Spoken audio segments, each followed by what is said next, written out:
Drinking culture does worry me because it is a problem in the area, and as I said, it's so easy to get hold of and quite cheap.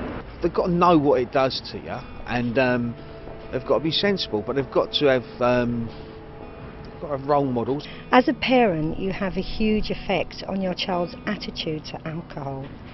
I know it's quite difficult and you may feel it's a bit young, but even as young as 8, it's time to maybe start having a chat with your children about alcohol.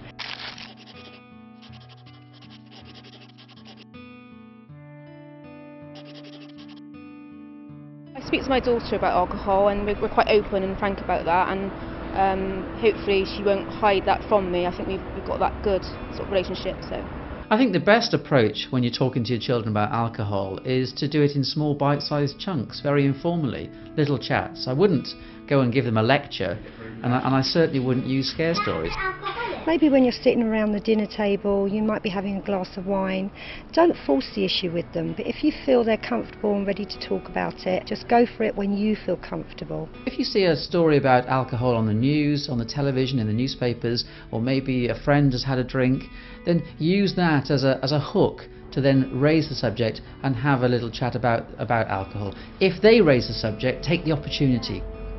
I would start off by finding out what they already know. Alcohol makes you go weird, think you're the best. Because it makes you go on drugs, it makes you loopy. She asked me actually, when me and my partner were going out a couple of weeks ago, she said to me, how many units of alcohol are you going to drink? And I said, pardon? She went, how many units of alcohol are you going to drink? She'd been watching the adverts on the telly where it says so many units. If you drink so many units every day, it can lead to this. So she is starting to pay a bit of interest in it. Listen to them, and take their opinions seriously and let them know that you're taking them seriously. Then what you have is an opportunity to agree and reinforce that information that is right, but also, importantly, to correct any of their understandings that are actually based on myth. I don't think badly of alcohol, but it's still to a point it can be bad. So it's the way you treat alcohol, it's the way you use it.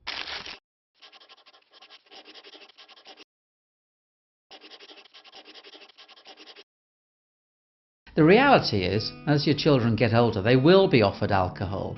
And if you want them to act responsibly, you need to establish that they know how to deal with that. Your child might want to say no when they're offered alcohol, so talk to them about how they'll go about saying that. A lot of my friends did drink, and there was a lot of peer pressure there, but I never really fell into that sort of trap.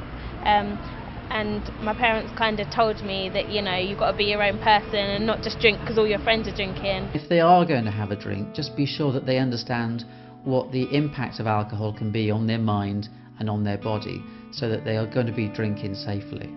I know it's difficult talking to your children about these issues, but you need to let them know the link between alcohol, antisocial behaviour and sexual activity.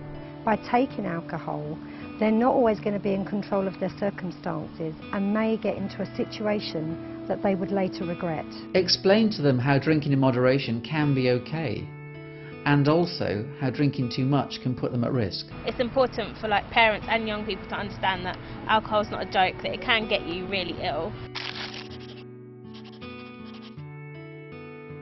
People are they're not quite sure what to do. I mean, youth clubs are not cool enough, or going to the cinema is too dear. So alcohol is quite easy and cheap to get it, and so the pressure comes from boredom. Many children actually drink because they're bored. So if you think this might be the case with your child, then just help them to find other activities to overcome the boredom that doesn't involve alcohol.